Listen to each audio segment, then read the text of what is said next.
অনেক দিন বাদে আজ মায়ের আলমারিটা খুলেছে সানন্দা। প্রায় বছর তিনেক তো হয়েই গেল। এত বড় বাড়িটা মা চলে যাওয়ার পরে এখন নিঝুম হয়ে থাকে। কান পাতলেই যেন নিজের নিঃশ্বাসের আওয়াজও স্পষ্ট শোনা যায়। বুড়ো ভানু দাদা তার পাকা চুল দাড়ি নিয়ে প্রতিটা ঘরে আজও ঝাড়পোছ করে আর প্রেতাত্মার মতো স্মৃতি রোমন্থন করে ঘুরে বেড়ায়। সন্ময় আর ইভানা আজ বহুদিন ধরে সুদূর জার্মানিতে প্রবাসী। মা মারা যাওয়ার সময়ও আসতে পারেনি তারা। সানন্দা আজ এই মধ্য বয়সে এসেও একাকিত্বের মাঝখানেই কাটাচ্ছে। কানপুরের কলেজেও তার বন্ধুবান্ধব বিশেষ নেই। ছোটবেলা থেকেই তার স্বভাবটা এমনই, বড্ড ঘরকুনো ও। মা বলতেন, এই মেয়ে যে কিভাবে শ্বশুরবাড়িতে সবার মন রেখে ঘর করবে কে জানে। ভগবান সেই ফাড়ার হাত থেকে বাঁচিয়ে দিয়েছেন তাকে। পড়াশোনার চক্করে পড়ে বিয়েটা আর করে ওঠা হয়নি। মায়ের আলমারির ভেতরে থাকে গোছানো শাড়ি। শাড়ির উপরে খুব মায়া ছিল মায়ের। প্রতিটি তাকে এখনও ন্যাপথলিন, তার মিষ্টি গন্ধ ছড়াচ্ছে। একটা কস্তা পাড়ের তাঁতের শাড়ি বার করে নাকে চেপে ধরল সানন্দা। এখনও মায়ের গন্ধ সেখানে। নিজের অজান্তেই চোখের কোলে জল জমল তার। মানুষটা চিরজীবন শুধু সন্তান চিন্তাই করে গেছেন। নিড়াম্বর সাদাসিধে জীবন ছিল তার। সন্তানদের কোনো সুখ থেকেই বঞ্চিত করেননি। ঠাকুরদা তার এত বড় সম্পত্তি মায়ের নামেই উইল করে রেখে গিয়েছিলেন। তো যাকে দেওয়া উচিত ছিল সে তো সেই 33 বছর বয়সে কোনো অজানা কারণে ঘর ছাড়া।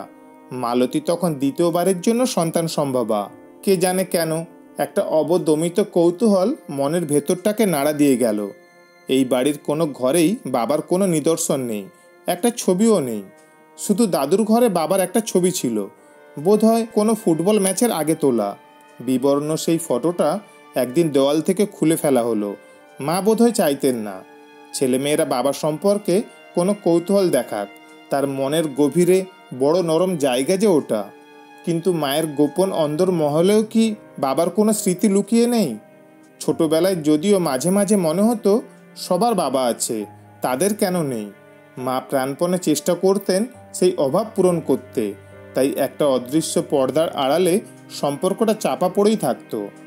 আজ মধ্য বয়সের দোরগোড়ায় এসে কৌতূহল আর চেপে রাখা যাচ্ছে না। আস্তে আস্তে কাপড়ের স্তূপ নামাতে শুরু করে সানন্দা। এতগুলো দিন শাড়ি কি আর কম? টুকিটাকি অন্য জিনিসও আছে। তাদের ছোটবেলার উলের টুপি আর মোজা, সন্ময়ের তুলোর বাঁদর, মায়ের সেলাইয়ের খাতা। এগুলো দেখতে দেখতে বহু পেছনে চলে যাচ্ছিল সে।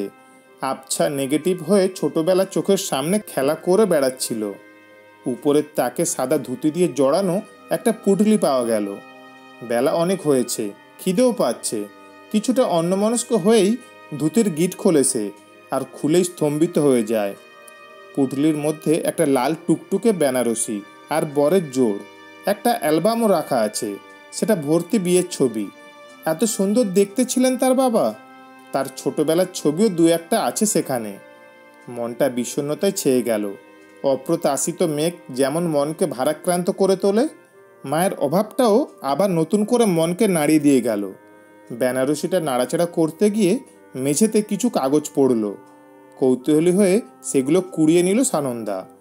একটা পুরনো ডায়েরি আর কাগজে মোড়ানো বিবর্ণ এক গ্রুপ ফটো। ডায়েরিটা নিশ্চয় মায়ের। পরে পড়া যাবে ভেবে সেটাকে সরিয়ে রাখলো সে। মোড়ক থেকে ফটোটা বার করে একটু অবাকই হলো সানন্দা। বাবার পাশে এই মহিলা কে?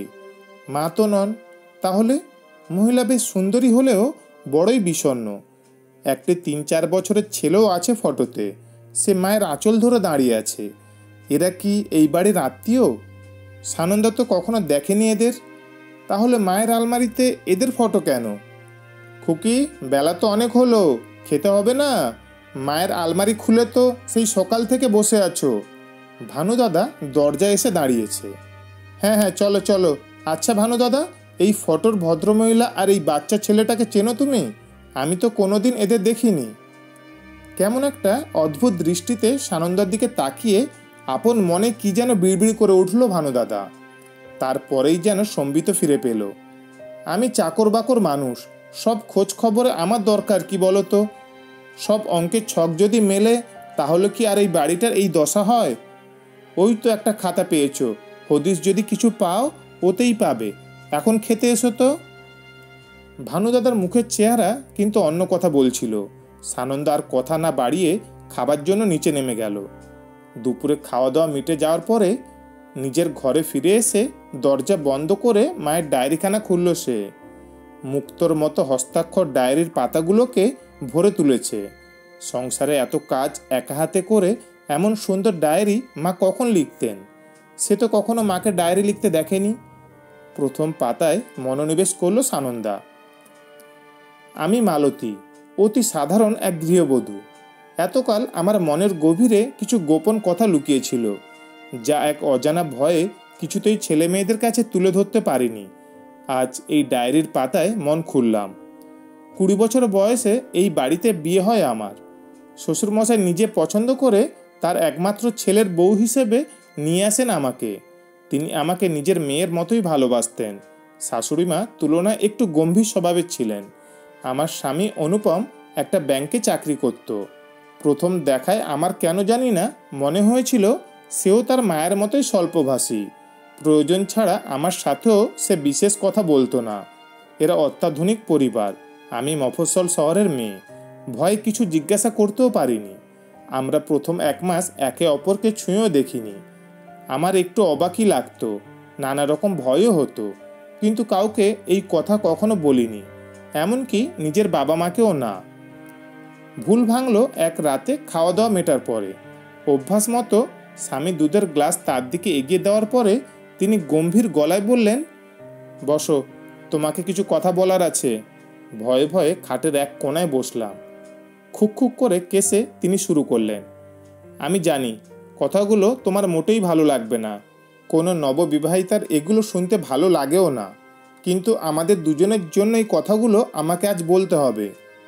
স্বামী স্ত্রীর পারস্পরিক সম্পর্ক বলতে যা বোঝায়, তোমার সাথে কোনোদিন আমার সেই সম্পর্ক গড়ে উঠবে না।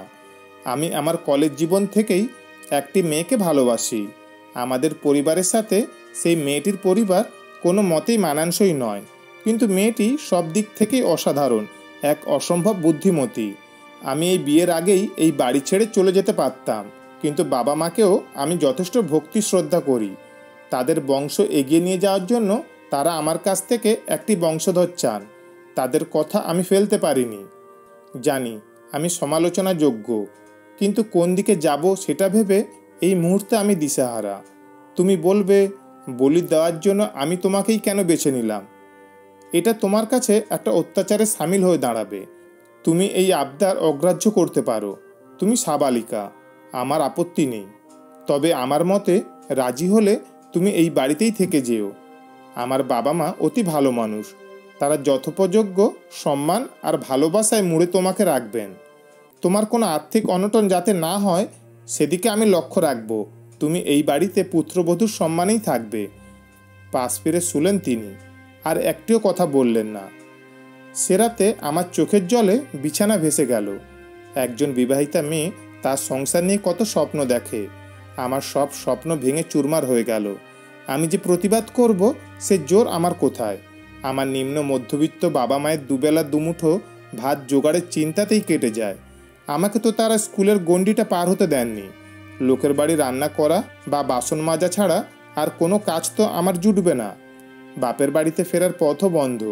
ফিরে গেলে আমি তাদের গলগ্রহ হয়ে দাঁড়াবো।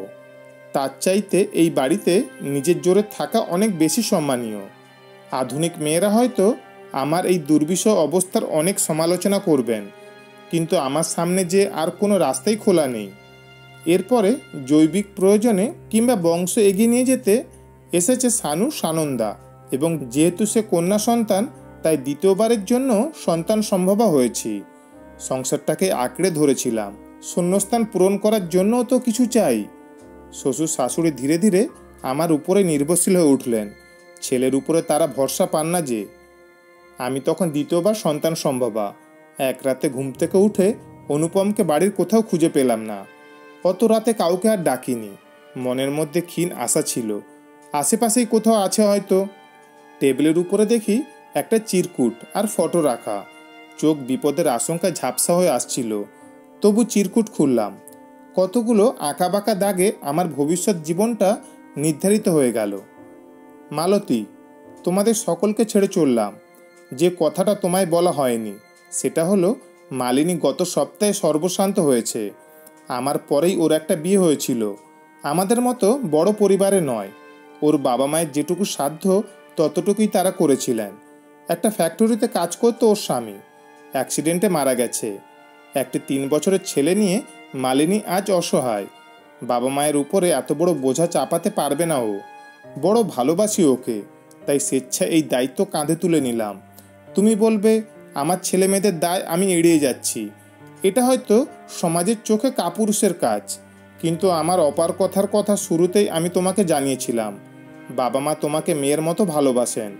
তোমার অর্থের প্রাচুর্য আছে, এই আঘাত তুমি ঠিক সামলে নিতে পারবে। স্ত্রীর সম্মান আমি কোনোদিনই মালিনীকে দেব না, সেই সম্মান তোমারই রইল। আমি জানি তুমি খুব শক্ত মনের মেয়ে। এই সংসারে হাল ধরতে তুমি ঠিকই পারবে। ছেলে মেয়েদের মানুষের মতো মানুষ করো, তারা যেন আমার মতো অমানুষ না হয়। আমাকে আর কোনোদিনই খুঁজো না। এই মুখ নিয়ে তোমাদের সামনে দাঁড়ানোর সাহস আমার নেই। আর আমি একসাথে 2 নৌকায় পা রেখে বাঁচতে পারবো না। চিরজীবন তোমাদের কাছে অপরাধী থেকে গেলাম। মালিনী আর তার অসহায় সন্তানের ছবি রেখে গেলাম। ওদের দেখলে তোমারও মায়া হবে। বাবা মাকে সামলে রেখো। হতভাগ্য, অনুপম। 2 চোখ অন্ধকার হয়ে এলো। পরক্ষণে নিজেকে সামলে নিলাম। আমার এখন নিজের কথা ভাবার সময় নয়। 2টো শিশু আর 2 জন বৃদ্ধের অবলম্বন হতে হবে আমাকে।